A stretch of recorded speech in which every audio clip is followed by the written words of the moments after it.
BJP BRS పార్టీలపై Telangana ముఖ్యమంత్రి రేవంత్ రెడ్డి తీవ్ర స్థాయిలో నిప్పులు చెరిగారు.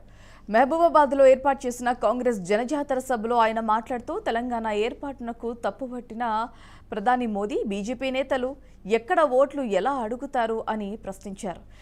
అయితే ప్రధాని మోదీ బీజేపీ నేతలు ఇక్కడ ఓట్లు ఎలా అడుగుతారు అని ప్రశ్నించారు. ప్రజాస్వామ్యాన్ని రక్షించడానికి పార్లమెంట్ ఎన్నికల్లో విజయం చాలా అవసరమన్నారు. లోక్సభ ఎన్నికల్లో మనం సిపిఐ, సిపిఎం, జనసమితి మద్దతును తీసుకున్నామన్నారు. మానుకోట కాంగ్రెస్ పార్టీకి ఎప్పటికీ కంచుకోట అన్నారు. ప్రధాని మోదీ గజ్వేల్ ఫామ్ హౌస్లో ఉండే కేడీ కలిసి తెలంగాణకు తీవ్ర అన్యాయం చేశారని ఆరోపించారు. వీరిద్దరూ తోడు దొంగలన్నారు. మిత్రులారా, ఇవాళ మోడీ కేడీ ఒక్కటైనరు.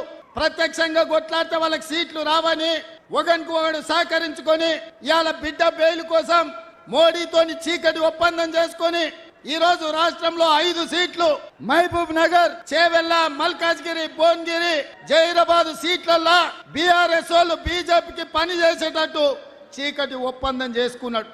చంద్రశేఖరరావు బిడ్డ బెయిల్ కోసం తెలంగాణ ప్రజల్ని మోడీ కాళ్ళ దగ్గర తాకట్టు పెట్టాడు.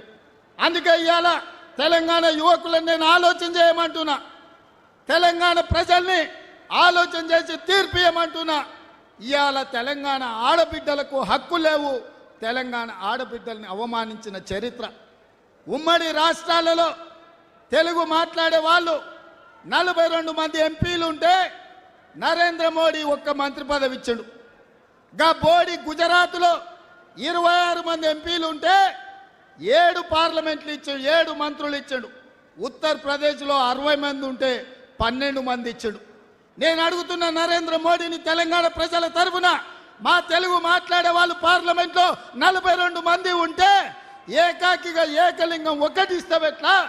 నీ ఉత్తరప్రదేశ్కు 12 ఇస్తావు, నీ గుజరాత్కు 7 ఇస్తావు. మీ అయ్యా జాగిరా ఈ దేశం అంటే అని